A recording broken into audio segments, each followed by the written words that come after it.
Oke.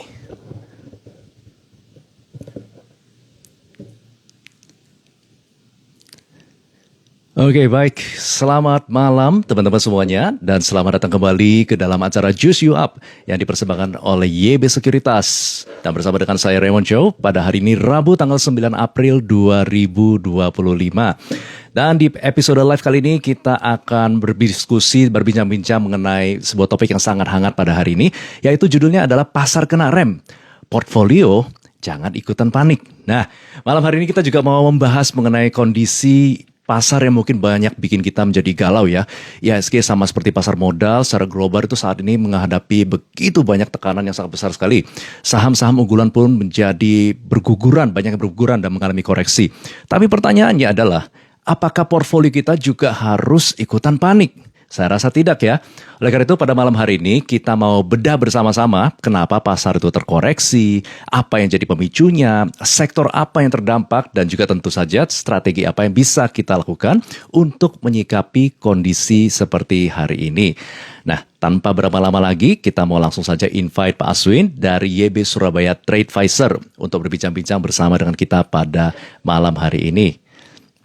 Selamat datang ya kembali teman-teman yang baru saja bergabung. Selamat datang ke dalam semoga teman-teman semua masih dalam kondisi semangat ya, apapun kondisi pasar saat ini. Oke. Selamat malam Pak Aswin. Ya, selamat malam. Ini mungkin ya, apa kabar? Sehat ya? Sehat-sehat semua Pak. Salam kenal juga, ini pertama kali kita live bersama ya Pak ya. Betul. Oke.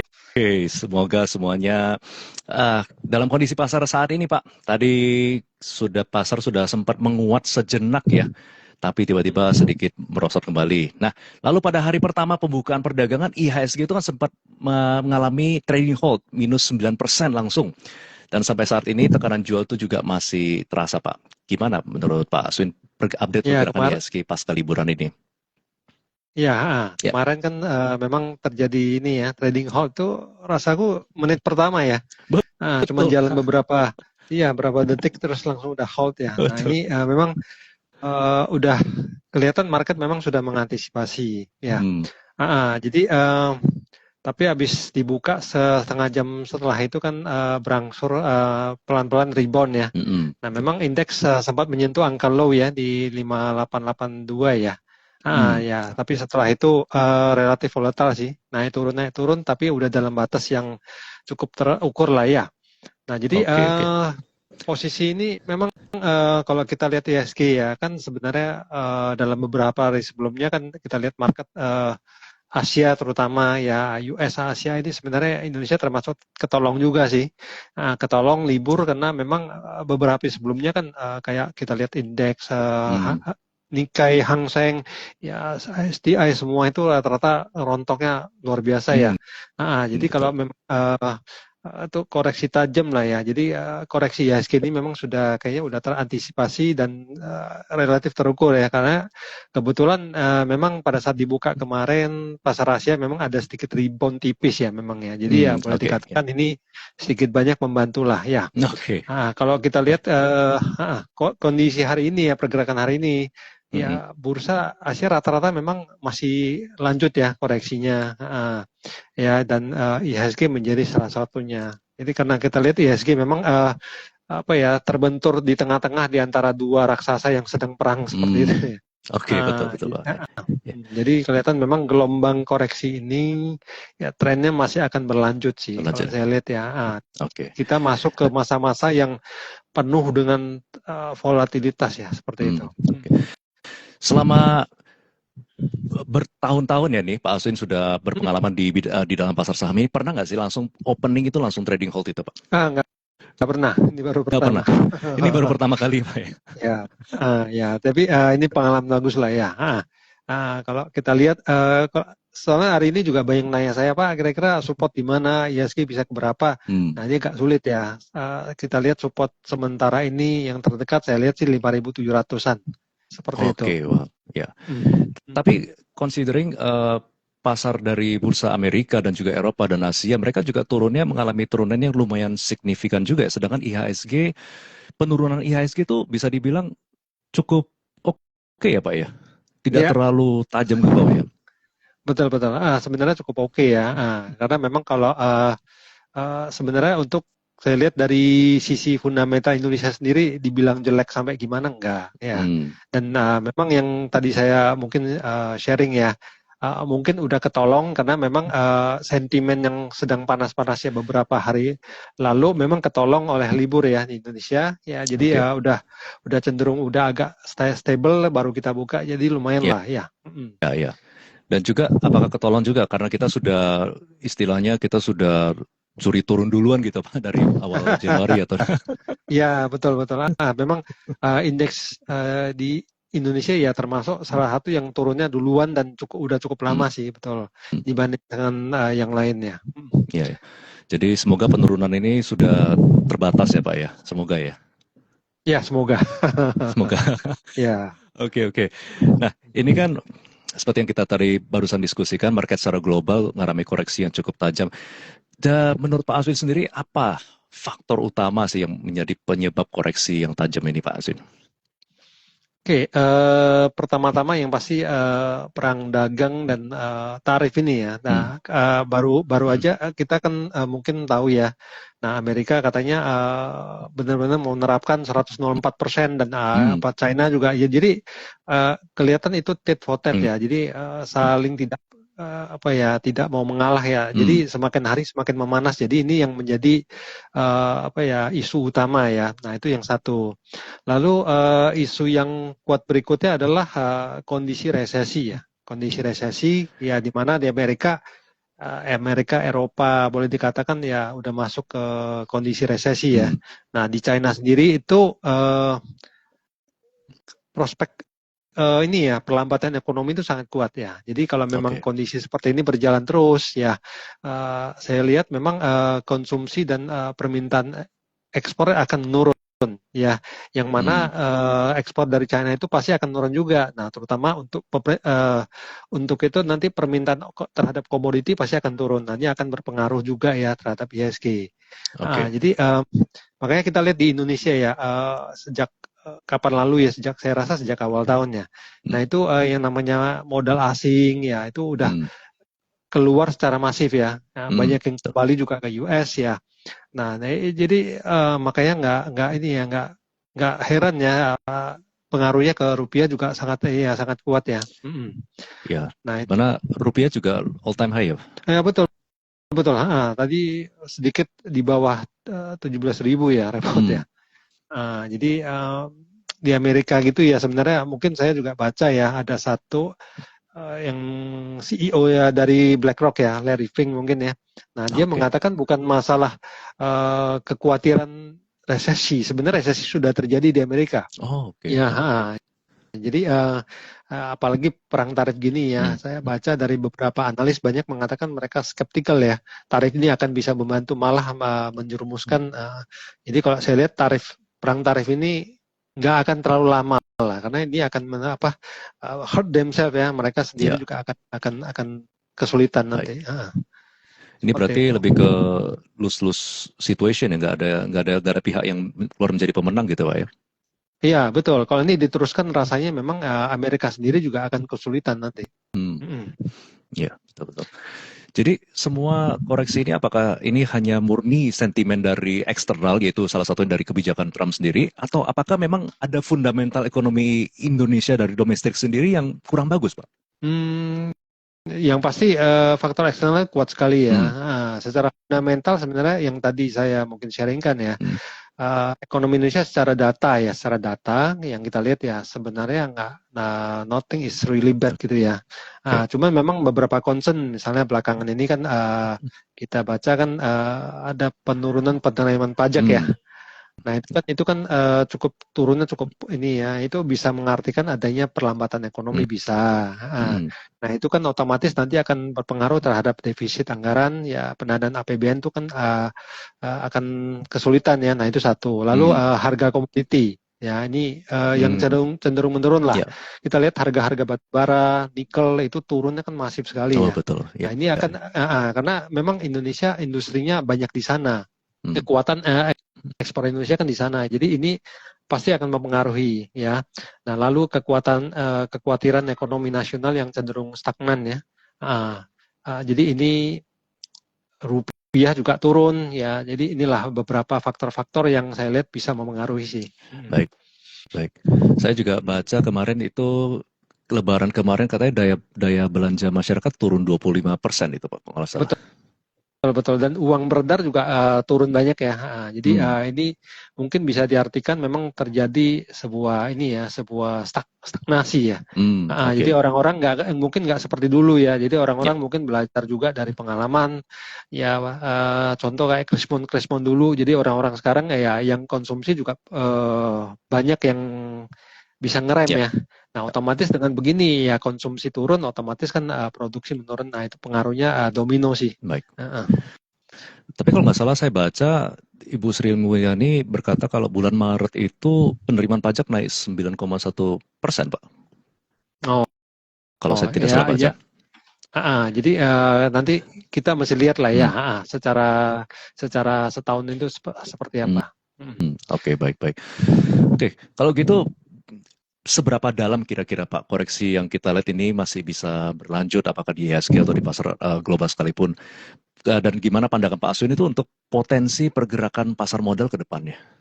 Oke, kalau untuk memprediksi turunnya seberapa itu agak sulit ya, karena kalau menurutku drama ini belum selesai, ya masih panjang ya. Ya, jadi kalau pengalaman saya yang namanya bear market itu nggak selesai dalam waktu relatif pendek ya, 1-2 bulan, 2-3 bulan ya. Ya, saya lihat rata-rata kalau bear market yang memang ini ya, karena ada dibagi dua ya, ada bear market, ada yang koreksi makro. Nah, jadi kalau bear market itu biasanya rata-rata ya minimal itu 6 bulan lah ya, 5-6 bulan. Ya, jadi untuk sementara kita masih di market bearish ya. Jadi kalau saya lihat apakah ini akan panjang, ya dibilang panjang sekali rasanya enggak ya. Sampai setahun gitu enggak lah ya. Saya lihat at the end akan ada kayak meet at the halfway gitu ya, akan ada negosiasi mencari jalan keluar ya. Nah, karena mereka tahu ya perang dagang ini juga akan keling dengan inflasi, resesi, dan ini bukan satu isu yang ringan ya. Dan salah satu yang sedang diperjuangkan oleh Trump yaitu menekan suku bunga. Nah, itu The Fed ya. The Fed kan katanya main politik apa yang ngotot-ngototan gitu ya. Nah, jadi hopefully kalau memang satu waktu kalau memang The Fed bisa menurunkan stance-nya dan memang suku bunga bisa disetel turun lagi ya. Nah, mungkin ini akan berpengaruh positif ya, aliran modal asing itu mungkin bisa balik ke emerging market seperti Indonesia. Nah, ini pada akhirnya akan memberikan katalis positif terhadap IHSG. Kalau saya lihat seperti itu. Baik.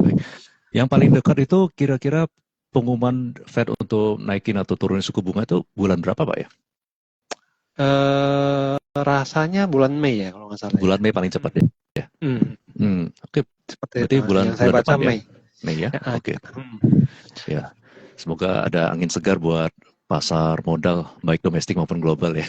Betul karena itu ngeling semua. Oke. Nah, kalau dalam situasi seperti ini saham-saham sektor apa ya Pak yang paling terdampak? Apakah semua penurunan ini bisa dipukul rata, semua sama rata, atau apakah ada sektor yang relatif aman dan juga justru bisa menguat gitu Pak? Untuk sementara ini kalau saya lihat dampaknya itu semua sektor ya, karena ini bukan lagi masalah fundamental atau teknikal ya. Nah, ini lebih ke arah sentimen pasar ya, fear in the market ya. Nah, jadi kalau untuk Indonesia sendiri saya lihat yang bisa terdampak agak ini ya relatif kuat itu mungkin di arah saham-saham yang komoditi ya. Komoditi ya, karena sedang downtrend ya. Nah, itu otomatis dampaknya akan lebih terasa ya, komoditi, energi. Nah, terus kalau yang sementara saya lihat yang masih penurunannya masih relatif tertahan itu ya mungkin di sektor teknologi ya. Nah, Ya, nah itu masih oke. Yang lainnya saya lihat rata-rata sih lebih kurang sama. Nah, biasa yang kita harus perhatikan, yang biasa bergerak lebih cepat ya, walau kondisi dia mulai turun ya atau mulai rebound. Nah, biasanya itu sektornya finansial. Nah, itu yang harus kita perhatikan dan biasanya menjadi penggerak seperti itu. Oke, baik. Gimana kalau sektor seperti komoditas seperti emas yang sekarang sudah naik terus-menerus gitu, Pak? Apakah sektor itu cukup menarik atau? Ya, sektor itu cukup menarik ya. Ya, terutama emas lah, betul. Betul, betul. Oke. Baik, nah kalau dalam kondisi pasar seperti ini, kira-kira strategi apa sih yang bisa kita lakukan untuk mitigasi ya, atau untuk mengurangi resiko yang kita miliki? Kalau mungkin saat ini kita sudah pegang sebuah saham yang sektornya sedang turun, apakah lebih baik itu di averaging down, di cut loss, pindah ke saham lain, atau kita hold aja gitu, Pak? Oke, ini kan kondisi boleh dikatakan kondisi market sedang panik ya, apalagi di bear market seperti ini.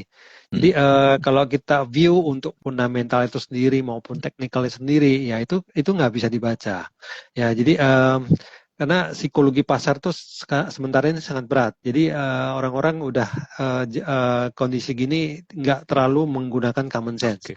Jadi kalau berbicara mitigasi resiko, ya, jadi saran saya yang bisa kita jalankan sementara itu ya bisa dengan cara penataan ulang ya, penataan ulang di portfolio, ya. Nah, salah satunya misalnya dengan bisa mengurangi posisi ya, sambil menunggu momen ya untuk entry lagi di bawah. Memang dalam konteks ini pasti kita akan melakukan beberapa hal, contohnya cut loss ya. Nah, jadi logikanya gini aja. Jadi kalau misalnya contoh ya di modal saya di 1.000, sekarang harganya 700 nih. Kalau kita bisa melihat ya, membaca kondisi arahnya akan terus turun ya, dan kemungkinan bisa ke 500 seperti itu ya. Kalau saya pribadi, saya pasti akan cut loss dulu, saya ambil di bawah, mendingan seperti itu. Jadi saya anggap saya titip dulu lah loss saya di market seperti itu. Oke. Nah, lalu tergantung juga sudut pandangnya ya. Ini trader dan investor kan beda ya. Nah, oke, kita kalau bicara investor ya, saran saya kalau kita entry gitu ya, nah itu kita cicil lah ya. Bisa kita averaging ya. Namun kita harus ingat ya, kita harus kalibrasi ulang untuk sizingnya, ya, sizing portfolionya.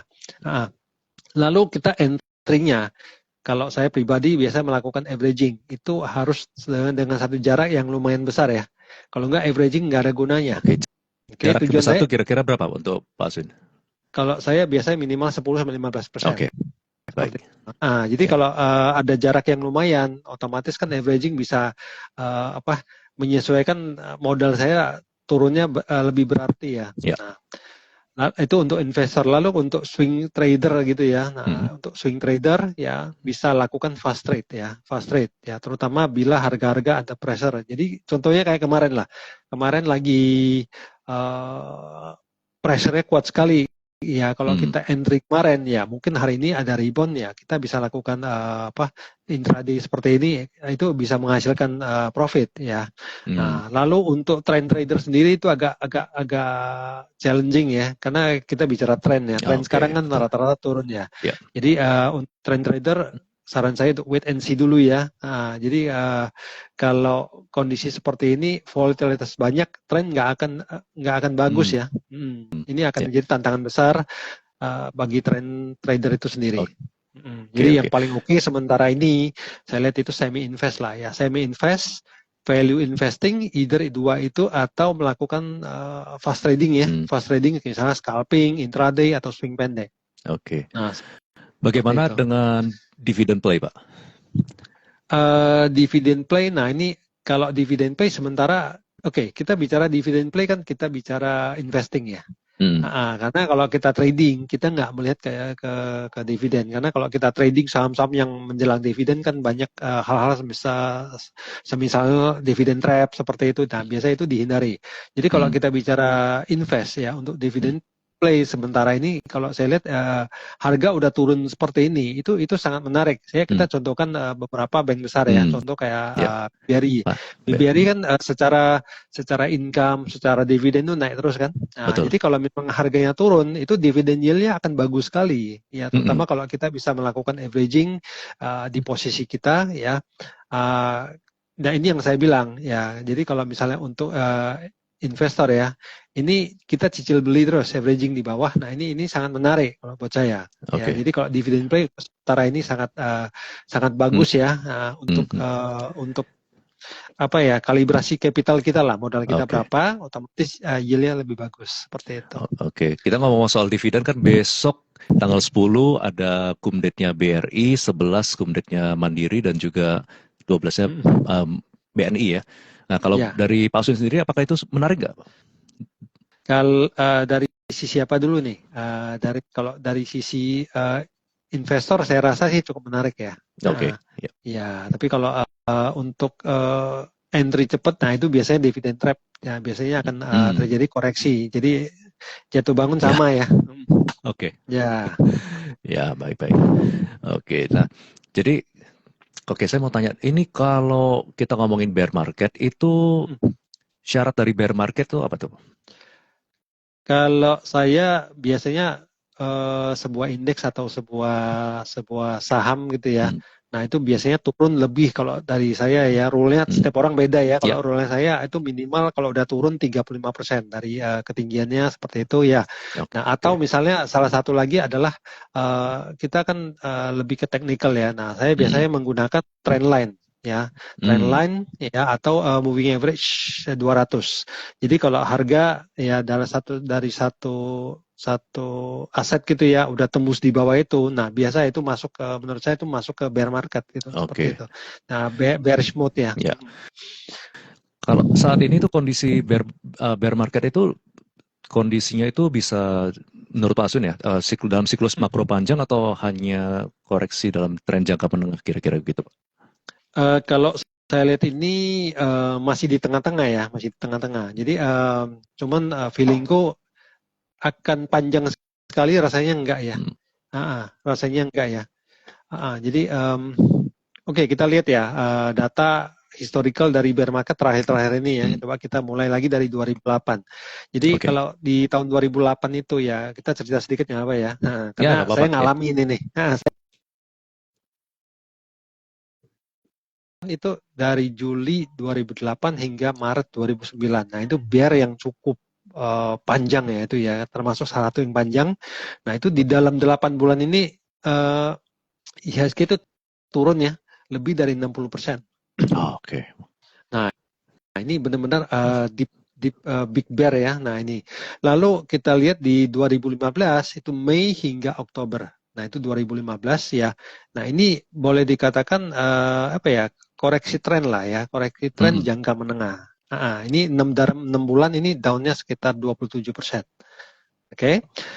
Lalu kejadian lagi tahun 2020 pada saat pandemi. Nah, itu dari Januari 2020, kalau dari yang hitungan saya ya, dari Januari hingga Juni 2020. Nah, ini beneran bear market, walaupun istilahnya turunnya cepat ya. Nah, ini 6 bulan ini down lebih dari 38%. Nah, yang sekarang nih 2025 ini kan dari, sebenarnya kalau kita lihat ya, hitungan saya pas dia jebol support ya, itu Januari 2025 ya. So far kita udah jalan 3 bulan ya, ini down so far 25,64 lah dari ketinggian hingga posisi hari ini. Jadi di tengah-tengah lah ya, karena kita belum tahu kan seperti apa ya bear market ya. Jadi kalau saya lihat rata-rata bear market tuh ya bisa 30-an%. Baik. Jadi jarak ke bawah kalau saya rasa masih ada sih. Cuman udah nggak terlalu jauh lah. Nah, kira-kira apa yang bisa jadi indikator kalau bear market ini sudah selesai, Pak? Nah, yang saya sering sharing ke teman-teman ya, biasanya kita harus perhatikan pertama-tama inflow dari modal asing itu pertama. Oke. Terus lah kita lihat juga rupiah ya, rupiah seperti ini. Ya dua hal itu sih kalau menurut saya faktornya. Nah lalu biasanya kalau secara chart ya, secara teknikal ya, indeks itu akan terjadi sebuah basing dulu. Basing dalam arti kata kalau sampai udah turun ya, dia akan bentuk satu posisi sideways yang ini panjang ya. Jadi bukan dalam bentuk V-shape ya. Jadi nggak turun begitu langsung naik lagi nggak. Nah, biasanya akan terjadi satu konsolidasi dulu. Nah, di sana biasanya kalau kita perhatikan ya, volume itu biasanya rata-rata mulai masuk ke pasar. Ya, kita lihat volume IHSG, kita lihat volume saham-saham terutama perbankan yang saya sharingkan itu biasanya pasti akan gerak dulu jadi lokomotif. Nah itu saham-saham blue chip. Nah itu kalau volumenya tiba-tiba membesar pada saat harga di bawah, nah itu biasanya tanda-tanda bahwasanya market tuh udah siap-siap untuk rebound sih. Nah, Oke, baik. Oke, menarik. Jadi dari Pak Aswin sendiri kira-kira ada strategi jangka panjang yang bisa direkomendasikan untuk kondisi pasar seperti sekarang ini, Pak? Kondisi sekarang kalau saya pribadi lebih banyak memantau ya, karena kondisi bear market kita tidak banyak trading, tapi saya tetap memantau karena banyak orang mungkin logikanya ini market kayak gini nggak usah dilihat dulu. Nah itu salah. Kalau saya malah saya harus stay sharp ya. Saya lakukan terus ya research ya, PR ya. Ya kalau memang fokus di technical ya kita bisa fokus ke level support, resistance seperti itu ya, key levelnya di mana ya, psikologi pasar seperti apa. Nah yang pasti salah satu strategi saya adalah stay calm ya. Nah, karena dalam posisi contoh teman-teman ada yang misalnya dalam posisi minus dalam nih, nah kita bisa fokus ke damage control ya, bisa lakukan averaging down ya, terutama kalau buat teman-teman yang masih ada reserve dana ya. Nah ini kalau dananya nggak ada, nah ya balik lagi ya, kita bisa melakukan damage control dengan cut loss sebagian ya, karena dana free cash itu kita bisa menunggu sampai memantau sampai posisi yang lebih baik untuk entry. Nah seperti itu. Baik. Jadi dalam situasi seperti ini pun kita masih bisa invest ke diri kita sendiri juga ya, untuk mempertajam diri, untuk belajar supaya kita ketika biar sudah selesai nanti kita sudah ready ya Pak ya.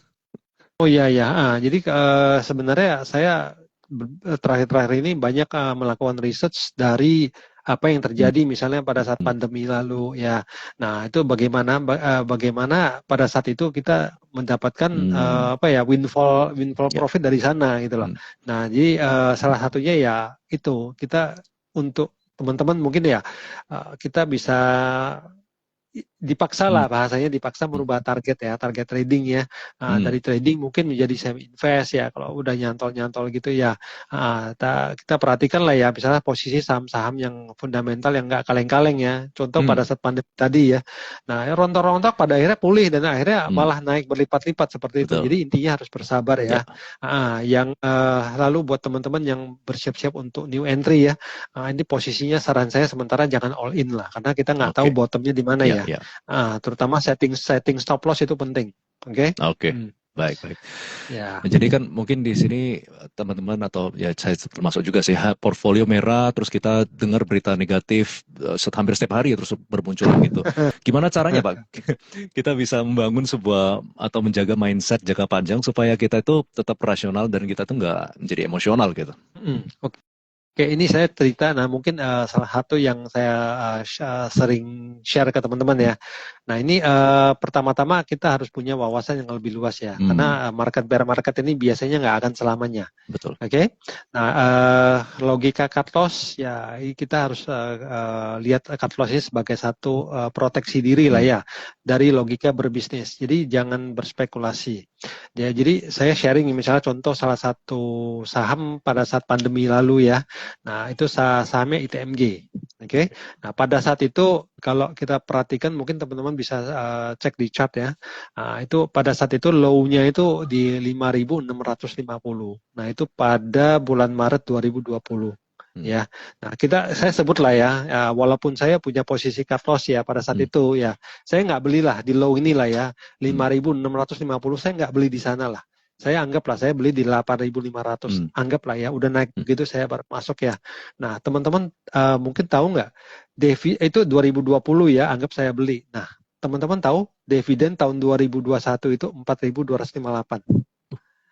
Nah, jadi kalau misalnya contoh ya, saya walaupun posisi loss ya, saya bisa beli di harga 8.000 lebih ya.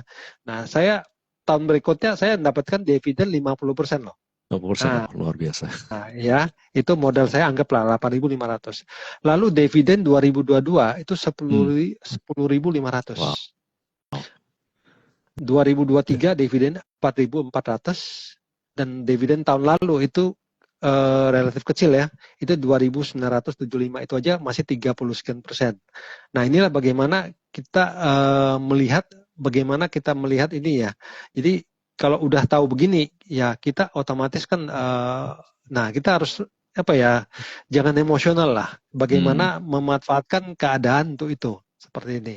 Jadi market nggak akan selamanya, selama kalau kita tahu ini emiten saham-saham ini fundamentalnya bagus ya. Jadi nggak ada kekhawatiran lah. Ya, nggak mungkin lah ya, namanya ITMG tinggal 200 rupiah itu rasanya nggak mungkin. Nah, ini salah satu kan yang kita sebut kesempatan. Ya. Iya. Ya, market tidak selamanya turun tapi juga tidak selamanya naik ya, Pak ya. Betul. Ada waktu memang ada waktu turun ya. Waktunya exit, nah kita mesti exit. Oke, baik. Terima kasih sekali. Nah ini Pak, kalau misalnya ada 1 atau 2 pesan penting kepada para investor yang sedang mengikuti live malam ini, kira-kira ada pesan apa yang bisa diberikan pada mereka semua, Pak? Ya, mungkin satu sentence ya, teman-teman yang mungkin sering dengar ya, this too shall pass. Ya. Jadi jangan terbawa emosi menghadapi pasar yang begitu volatile ya. Kalau memang kita rasanya kita nggak bisa handle, ya hindari dulu, it's okay, fine. Oke, tetap gunakan common sense ya. Menghindari bukan berarti kita nggak memantau ya, kita pelajari. Ini akan jadi modal kita kalau misalnya kita nggak tahu ya, mungkin 5 tahun ke depan, 7 tahun ke depan akan terjadi lagi bear market seperti ini. Kita nggak akan tahu. Pada saat itu nanti kita udah at least sudah punya satu bekal. Oh, saya tahu what to do. Oke, kita masih ingat ya, mungkin kalau bahasa Chinese-nya krisis ya, itu kan namanya weiji ya, itu ada 2 kata, bahaya dan kesempatan. Ya, jadi intinya dalam satu krisis itu ya selalu ada kesempatan. Ya, jadi bagaimana kita memanfaatkan kesempatan dalam krisis ya. Dan kita juga harus ingat ya, satu kata investor besar di Indonesia ya, saat IHSG sedang hujan emas ya, siapkan ember. Ya teman-teman ya, jadi itulah ya. Oke, baik. Terima kasih sekali untuk insight-nya. Nah, bagi teman-teman semua, kalau ada pertanyaan apapun itu juga bisa langsung dituliskan di kolom komentar di bawah ya. Nanti kita akan bertanya sama-sama. Oke, sembari menunggu pertanyaan. Jadi kalau menurut Pak Aswin sendiri, ini pasar global ini sebenarnya sekarang ini apakah bereaksi keras nggak sih terhadap ini ya? Apakah pasar itu terlalu reaktif terhadap kebijakan si Trump atau justru ini sebenarnya responnya cukup rasional? Itu saya lihat sih cukup keras sih, cukup keras ya, karena memang tidak ada yang mengantisipasi Trump bisa seperti itu, karena Trump 1.0 nggak seperti itu ya, dia lebih ke arah business minded ya. Nah ini Trump 2.0 terasanya nekat sekali dan kesannya memang ada beberapa dari analis yang sempat sharing sih, saya sempat dengar gitu ya, memang ini sepertinya ada unsur kesengajaan ya, ada unsur kesengajaan ya, dan mungkin mau bahasanya ya menunjukkan bahwasanya ini loh, saya big brother, nah saya ngatur gitu, nah itu salah satunya. Nah ya, jadi kalau kita untuk Indonesia sendiri ya kita ikut aja ya flow-nya ya. Nah, yang penting beberapa indikator mungkin saya sharing lagi teman-teman yang harus diperhatikan. Pertama-tama itu BI rate ya, dan kondisi inflasi di Indonesia. Nah, ini kita salah satu yang indikator yang kita pantau. Lalu harga komoditi ya, global terutama batu bara, kalau Indonesia batu bara, nikel, CPO ya. Nah, lalu nextnya itu aliran modal asing ya, net buy, net sell, investor di bursa efek ya. Lalu juga beberapa yang saya baca itu kebijakan pemerintah ya, subsidi energi, percepatan di IKN ya, dan terutama yang kalau kita bicara yang luar gitu ya, kita harus perhatikan bagaimana efek ekonomi di Amerika ya, dan terutama di China. Dua ini yang harus kita perhatikan. Ya. Ya. Oke, baik.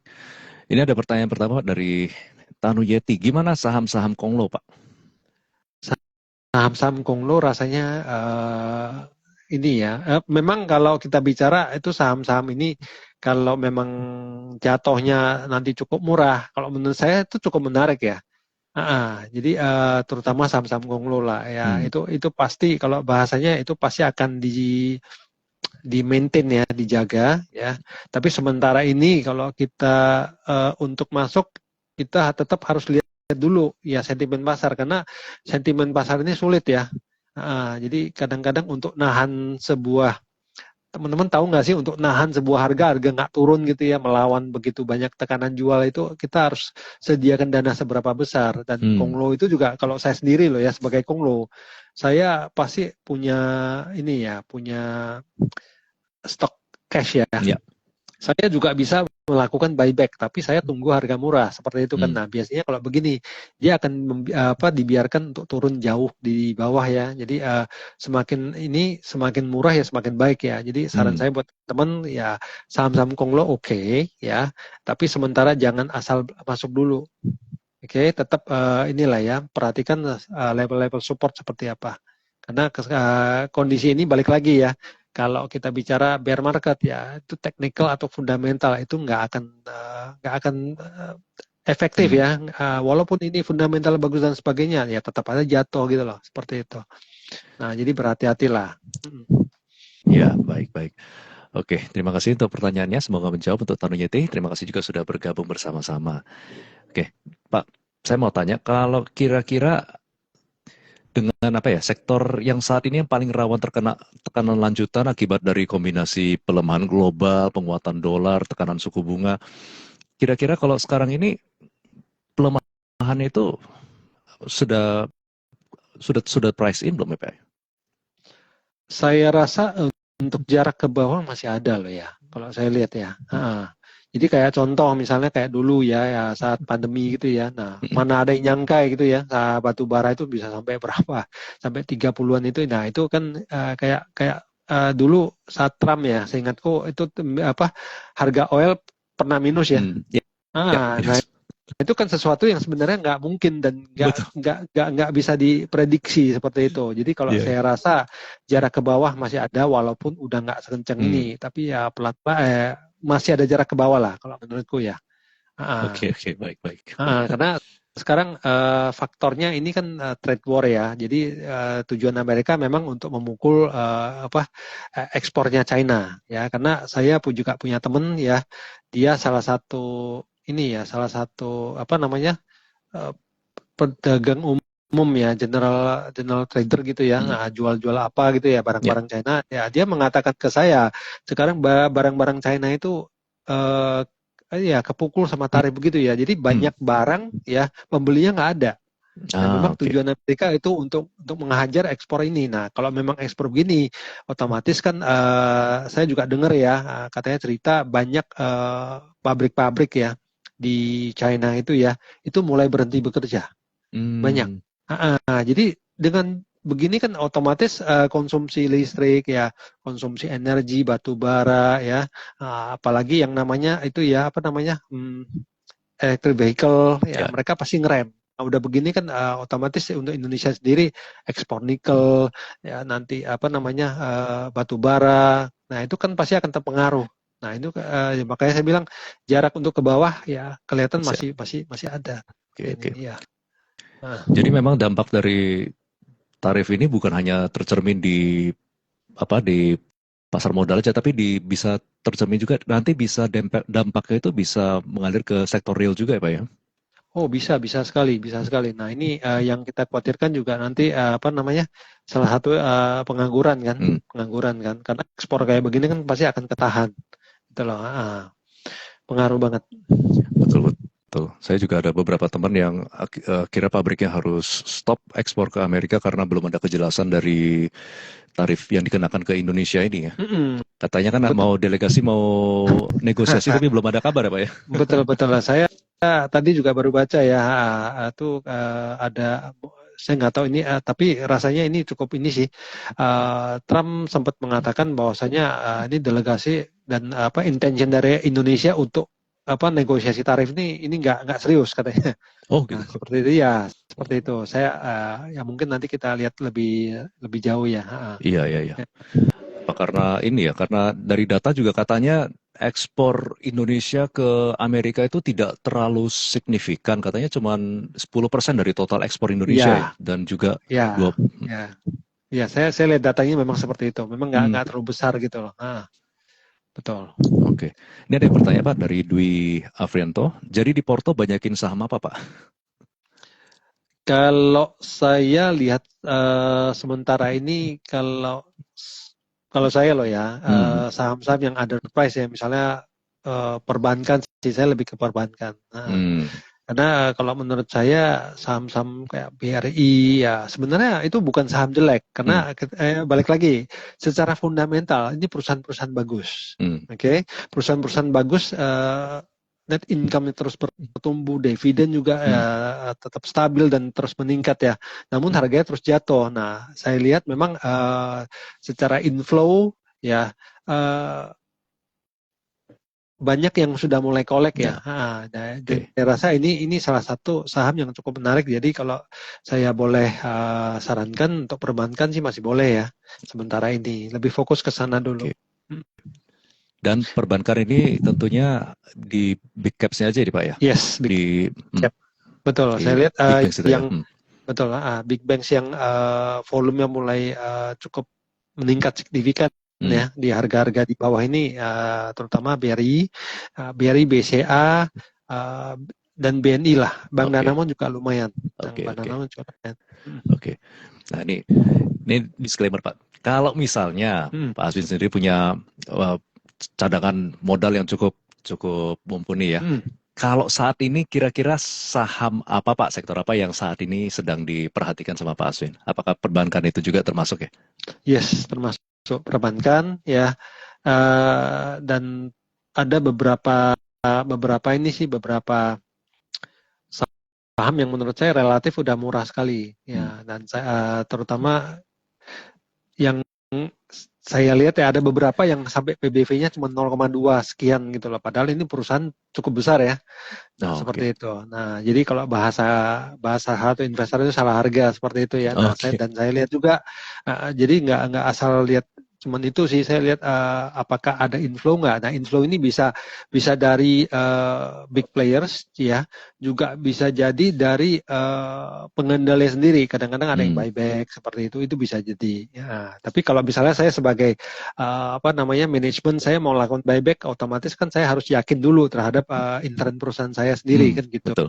Ya. Nah, jadi biasanya kalau namanya inflow, volume masuk ke akumulasi sebuah saham, ya itu dalam nilai besar ya, Hmm, saya tanda kutip nilai besar. Nah, hmm, biasanya itu nggak kaleng-kaleng seperti itu. oke. Nah, ini salah satu yang bisa menarik ya, karena menurut mungkin sebagian pihak, oh ini udah murah. Hmm, Nah, murahnya mereka kan mereka yang tahu. Kalau kita kan betul. nggak tahu murahnya seberapa murah kan gitu. Nah, Bisa lebih murah lagi, Pak. betul betul. Tapi kalau mereka biasanya udah mulai masuk ke sana ya, Hmm, jadi menurut saya ya tambah murah ya mereka akan tambah agresif seperti iya, itu. iya. Oke, oke. Terima kasih untuk pertanyaannya, Dwi Afrianto. Semoga menjawab. Ini berikutnya ada 21 Riyadi bertanya, tanggapannya soal pernyataan Presiden soal saham gimana, Pak? Ini ya mungkin kalau saham gitu nggak dilihat dari sisi trader ya. Ya, tapi kalau saya lihat ini netral aja sih, netral aja sih. Jadi kita jangan terlalu mendengar dari inilah ya, kita harus punya satu konsep Hmm, sendiri kalau dalam investasi gitu loh. Jadi saya nggak bisa mengatakan bahwasanya presiden kita itu seorang trader atau seorang investor, dan menurut saya bukan gitu ya. ya. Jadi kita harus lihat dari sisi ini kita sendiri lah, Hmm, seperti itu. Jadi kalau oke. misalnya kata presiden saham itu judi dan lain sebagainya, saham itu pasti kalah ya, Hmm, belum tentu juga gitu loh. betul. Karena ya salah satu yang saya sharingkan yang tadi ya, yang saham-saham ITMG itu Hmm, sebenarnya saya punya teman sih, dia cerita ya mungkin ada keluarganya yang sempat melakukan hal ini. Ya, jadi untuk IMG sendiri ya, dia sampai sekarang ya rata-rata setiap tahun tuh itu menerima dividen aja sampai sekian miliar gitu loh. Nah, sampai segini. Jadi jadi kita nggak bisa mengatakan oh ini yang trading saham atau invest saham itu pasti berugi gitu ya. Ya ini balik lagi ke perspektif ya. Setiap orang kan berbeda seperti itu. Ya. Bisa menjadi judi kalau kita asal tembak aja ya Pak ya. Betul, kalau judi kan namanya kita nggak tahu apa yang kita lakukan. Iya, Gitu. semoga Jadi naik kalau, gitu ya. Betul, semoga naik, kita ikut-ikutan ya. Biasanya sebelum masuk ajak-ajak masuk apa yuk, masuk bareng-bareng. Nah, kita kan bahasanya research ya, baik teknikal, fundamental. Nah, Oke. Baik, terima kasih pertanyaannya dari Riyadi. Ini pertanyaan berikutnya Pak dari Ricky. Harga minyak jatuh Pak, gimana efeknya? Harga minyak jatuh ya otomatis biasanya saham-saham yang oil related ya itu pasti jatuh seperti itu. Untuk Indonesia apakah ada benefitnya? Untuk Indonesia ya benefitnya apa ya? Apakah kalau nilai impor berarti kan berkurang Pak? Nah, kan secara real kan kita lihat juga kan kadang-kadang dalam konteks walaupun minyak bumi turun cukup dalam gitu ya. Nah, kan istilahnya untuk BBM sendiri nggak turun. Ya, karena kan pemerintah bahasanya kan secara pemerintah kita kan basically kan sudah subsidi. Betul. Nah, itu kan udah masuk di APBN jadi nggak terlalu mengaruh sih kalau saya bilang. Oke. Ada yang bilang kalau harga minyak itu juga kan mencerminkan sebuah pergerakan dari ekonomi. Jadi kalau harga minyaknya jatuh sedemikian rupa itu adalah salah satu indikator kalau Amerika itu sedang mengalami pergerakan ekonomi yang melemah gitu Pak. Ya, boleh kata-kata seperti itu. Nah, biasanya kalau minyak itu kan permintaan minyak tinggi sekali. Nah, itu biasanya pada saat ekonomi booming ya. Nah, jadi boleh katakan sebaliknya memang kalau permintaan turun dan harga turun, nah biasanya mencerminkan kondisi ekonomi sih seperti itu. Jadi ya melambat lah bahasanya seperti itu. Terutama biasanya yang menggunakan itu paling besar kan China. Seperti itu. Dan memang kondisinya ya yang saya dengar ya memang kondisi China sekarang ekspornya sementara direm semua. Jadi otomatis penggunaan energi, oil dan sebagainya itu pasti turun. Ya. Oke, baik. Oke, terima kasih Ricky pertanyaannya. Ini berikutnya dari Lamhot. Kang, kenapa ya rada-rada males ngikutin saham sekarang? Kasih saran dan motivasi dong, Mas. Terima kasih. Oke, ya balik lagi ya. Mungkin kalau saya biasanya saya kan seorang lebih ke teknikal ya.